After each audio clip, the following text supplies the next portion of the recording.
Okay, thank you for waiting. We are back, and Mr. Kimball, thank you for joining us.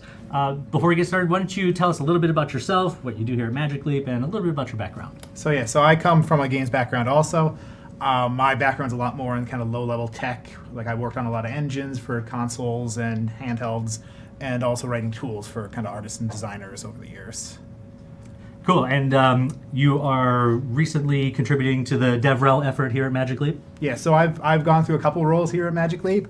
I started out working on the SDK team, so I kind of got an idea of how our tech works at a fairly low level. Then I worked on some content here, and now I'm moving over to the kind of DevRel team where I'm going back. I'm still building content, but I'm trying to be kind of a third-party developer almost. So I build it, trying to think of how people would use our tech, and then I talk to I watch the forums, I talk to partners, and I just kind of get an idea of what it's going to be like for developers and to give feedback to our teams. Right on. Very good. Important. Yeah, so as we said, we are shipping this summer, and the first sort of suite of specs that we're going to talk about today, CPU and GPU. So why don't you go ahead and take us through some of that. Okay, great. So the core of our chipset is a NVIDIA Tegra X2, also kind of sometimes called a Parker system on chip. So there's kind of two major parts to these kind of systems. So we can talk a little bit about the kind of CPU. We spent some time kind of trying to figure out how to break it out to make it easiest to use for developers. So what we've done is we've taken all of the core kind of OS system. Like there's so many systems running and kind of processes happening to do, to actually run the system. We separated that out. So from a developer point of view, you have two kind of ARM A57 cores that are 100% devoted to you. And then you also have a Denver core, which is a kind of a special use case core from NVIDIA. They both have kind of different advantages. Like the Denver's really good for kind of doing very math-heavy work, but it does take up a little more power and heat, so you kind of have to make these trade-offs. All right, cool. One of the things that we want to do a little bit differently today is in previous episodes, we held all the questions to the end, but I think it's going to be important to address some of these as we go. Sure. So we have a couple that are rolling in here live. Let's take a look. All right, so this is related to the display from Wo Marcos, I believe. The question is, can you make the display fully opaque to the user's vision with rendered environments? And then there's a second part here. Can it convert from AR to VR? So I'll take the first part there. As we stated, this is an additive display. The light field is an additive display type of device. So fully opaque, no. But I think sort of the level of opacity that we're talking about here, you'll be able to see later in the show when we talk about Dodge, the first example from Magic Kit. We'll show you what that actually looks like through device. And then, can it convert from AR to VR? So I think we're talking about, the question here is, if I have another AR project or another VR project, what's that process look like for converting it over to Magic Leap? I think that's a really good question, because I think you've got to really take into consideration the design strengths of mixed reality versus the design strengths of virtual reality. And our strength is you're in the world, and we have the ability to add context to that world and context to the environment around you. And that's not possible in virtual reality. And this true strength of our device is adding to the world. And so, although you can, AR and VR, you're not going to play to your strengths if you're not using this spatial computing to add and be involved in the world in front of you. That's where our device truly shines. Yeah, the other thing that I want to add a note, sort of a mental reminder for myself now for Coleman's section when he comes on later. Level design for this device is quite different from some of the more traditional platforms that we're used to. So we'll talk a little bit more about that. So if you have a VR project, you're going to have to take some things into consideration when you're building your worlds, because the real world is your world, is your level, it is your map, right? Yes. So, okay. All right, so let's see. Oh, here's a quick question we can knock out real fast. Where can I find the Dev SDK so I can start prototyping on the Creator Portal? Always, want people to visit the Creator Portal. You can get our package manager, and it has all of the engine integrations, Unity, Unreal, and all of the rest of the SDK. So, good stuff. All right, so cool. A couple of questions there. Let's go back to some more specs. So kind of talked about the CPU.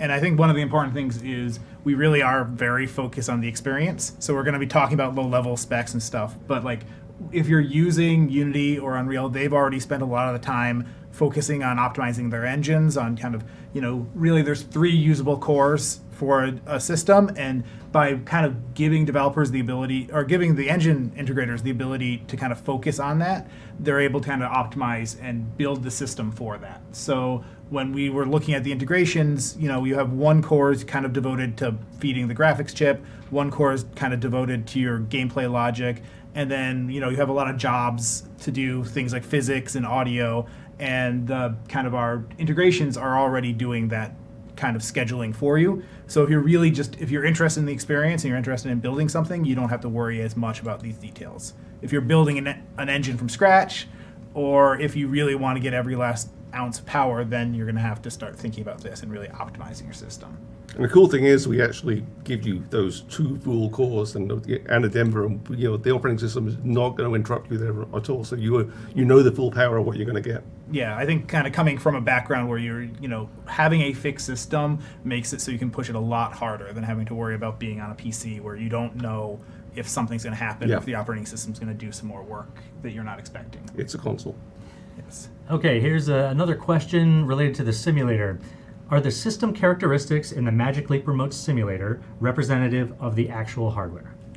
No. I mean, the Magic Leap Simulator is really there for you to think about, kind of understanding our APIs and starting to ramp up on, how you can change this kind of way of thinking. And I think that's really the big difference with the mixed reality is you really have to change how you're thinking about your problem. Yeah. So that's really the point of the simulator. The actual performance of the simulator is just based on how your computer runs. Mm-hmm. And it doesn't, we're not attempting to kind of mimic anything on the device on your PC. Yeah, so going back to the community example that we saw from Sadio of the space shooter, we saw sort of the user's spaceship there kind of moving around, and it moved in a very linear fashion because that's how the simulator works, right? But you could see if that was an actual, on-device experience, that might probably be sixed off, right? And so you'd have, tracking of the control actually controlling that unit. So, you're not going to get that from the simulator. Yeah. Okay, let's see, back to specs. So, talked about the kind of the CPU side of stuff. That's half the story.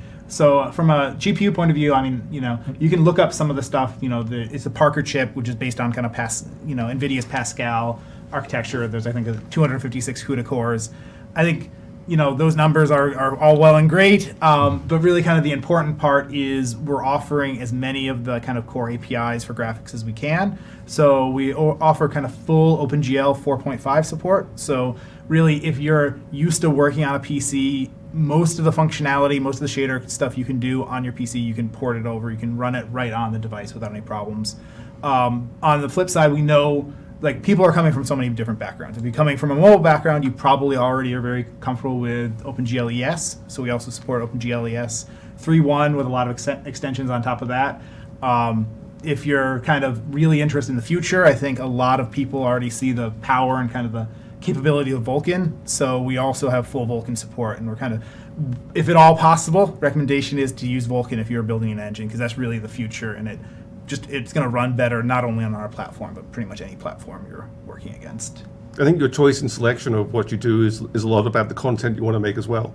If you want to make something beautiful and real and use those complex shaders, you want to use desktop GL. But if you want thousands and thousands of particles on the screen at the same time, you're going to want to really look at Vulkan.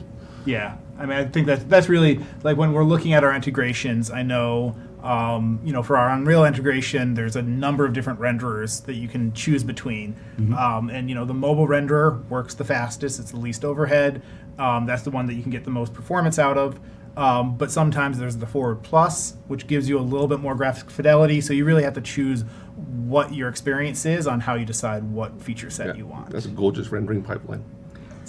Yeah. So having an art background, speaking to my artist friends out there, then what can we tell them in sort of the traditional language of game development? Like, do poly counts apply? Draw calls. Speak to us. Yeah. So I mean, this is one of those things that I think. Years ago, you could give 1 or 2 numbers that would describe exactly how good your chipset was. That's kind of not not true anymore, but it's also not useful to say you can't use poly counts. So when, instead of trying to find the theoretical maximum, because those are not really useful numbers, we looked at the projects we're building internally. And it's funny, I talked to a number of different projects, and they all seem to kind of happen to fall down to this like 200 to 4,000 triangles in their scene. And you have to keep in mind that these are triangles really in your content, because you don't have to render the background, you don't have to render, the world's there. Yep. So it's really 200 to 400,000 in your scene, so that's about 4 to 800,000 in a per eye, or total that's being rendered. And that's really kind of, it is dependent on how complex your shaders are, how big your content is. I think, really focusing on small, intricate things is really powerful. It also helps fill rate and helps. The technical side of me really appreciates it, that people like these small things. And that's also including the rest of the game. So I'm not talking about like a tech demo that just draws a sphere on screen. This is a skin characters, particle effects, physics, all these things running at once. And we really think this is just the start, where once things get more optimized, engines transition more to Vulkan, we start understanding the system better, those numbers are going to go way up. The most important thing still is frame rate. Consistent high frame rate, it makes something believable in the world.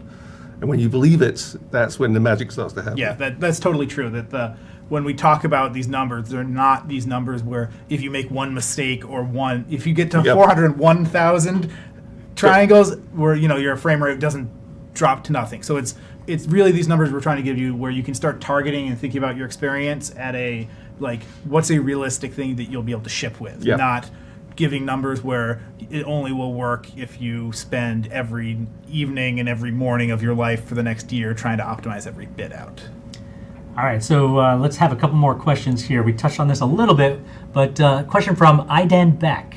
What is the underlying architecture? Is it x64 with Linux, or is it going to be Android-based ARM? What would you like to say here? I mean, I think the architecture I think we've been talking about it's called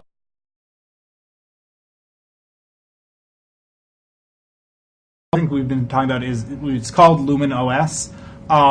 Really, from when I talk to developers, and from my point of view, you can think of it like a Linux system. So most of the APIs, most of the functionality is Linux. Like, we're not trying to revolutionize like file system or networking or something. So it's a Linux-based system that has parts from lots of different systems to kind of be the best spatial computing platform we can do, but really think of it like Linux, and really where we're trying to spend our time is building APIs specifically for mixed reality, not just making an operating system for the sake of it. And 64-bit, right? Yes. Everything is 60. So ARM64, if you're building a library, anything, just ARM64 is the kind of the only runtime that we're really supporting. All right, so there was a couple of questions about memory. So we're not going to go into specifics today. What can we say about memory? Yeah, I think, again, we're looking into kind of dividing the system up so applications have a guaranteed amount of memory available to them, and it's a kind of unified memory system. So you have a good amount of memory that is 100% devoted to your application, and then it's up to you as a developer to decide, do you want to use it all in your textures? Do you want to use it all in your kind of gameplay logic? It's your choice. I've never found it to be a hurdle in anything I've done so far. Yeah, we've had, we pushed pretty hard to make sure there was enough, because it just, again, optimizing for memory usage is not going to help you think about your experience, which is all that we want you to really focus on. All right, let's see. Any other questions jumping out at you fellas here? Let's see, let's go through. Can we have a bass solo on the next Twitch stream? Not by me. Not musically inclined. That'd be cool, though. Right? Yeah. Let's see. Anything else? Could we see a few different people wearing the Magic Leap to see style and flexibility and fitting between users? Yeah. So, let's do that. So we have a device on hand here. I'll put it on. So I believe we've stated in the past that there are two sizes. I don't know what this size is, but yeah. Yeah, we found that both sizes cover like pretty much the broad spectrum of all head shapes and form factors and what have you. It's just like the outer ends of the bell curve that might require one or the other, right? You have a weird shaped head too, and it fits great. Yeah, I have a large head, so they fit me fine. I can wear the regular size just fine. So I speak from experience. Okay. So I mean, there's some questions about power and power consumption, and it's one of those things that when we were looking at the system, we're leaving it somewhat up to the developer to decide how to use power. So you have really 3 different kind of ways to run code. You can run it on your GPU, you can run it on the ARM cores, or you can run it on the Denver cores. Each one has kind of different power profiles, and it really is what you're doing. You can kind of choose what's the most useful part of your chip or your system. We found we have some very effects heavy applications, and for those we found that writing compute shaders was it gave huge performance wins. And even though the GPU does use up more power than the CPU, it was so much faster, and it was a much better fit for the problem. And kind of the same with the Denver cores and doing physics work. Like each one has its own kind of functionality, and it's just about using the right tool for the job. Excellent. Okay, a couple other questions. Question is, I am a screenwriter working with a great team of XR creators. We can't wait to start telling stories with Magic Leap. Do you offer any fellowship or programs for writers? This is a perfect question for the forum. So I'll direct you there to the forum on the creator portal, so we'll get that answered, but let's, we're gonna try to keep it on specs today. I love that effort though. That's awesome. Right? Yeah. For sure. All right, and here's a good one by Corvid Dude. Is there skeletal hand tracking? Can you grab, poke, and slap virtual objects? Well, I think we're going to show some of that. I think so. Yeah, in the next segment with Coleman, we're going to look at Dodge, and that's one of the pretty cool features that they sort of discovered as they were developing the application. Yeah, we'll get into that. Yeah, definitely. All right. Okay, cool. I think that's it. Anything else we'd like to cover on specs before we move on? I mean, I think that kind of gives you a good idea of where to go, what you can start thinking about when building your interaction and your engine integrations. I think there's a lot more for us to talk about, but it's a good start at least. I think the main thing is to get people trying experiences and actually learning what it's like to have interaction in mixed reality, and I think these are great specs. Yeah, that I think just dive in. It leaves enough leeway for you to build and worry more about the interaction than worry about, am I going to run out of triangles by trying to show one character. Definitely. Great. Yes. Okay, great. Alan, thank you very much for joining us. Next, we're going to bring on Coleman. So again, we'll take a second to do a little bit of a transition. So we'll be right back.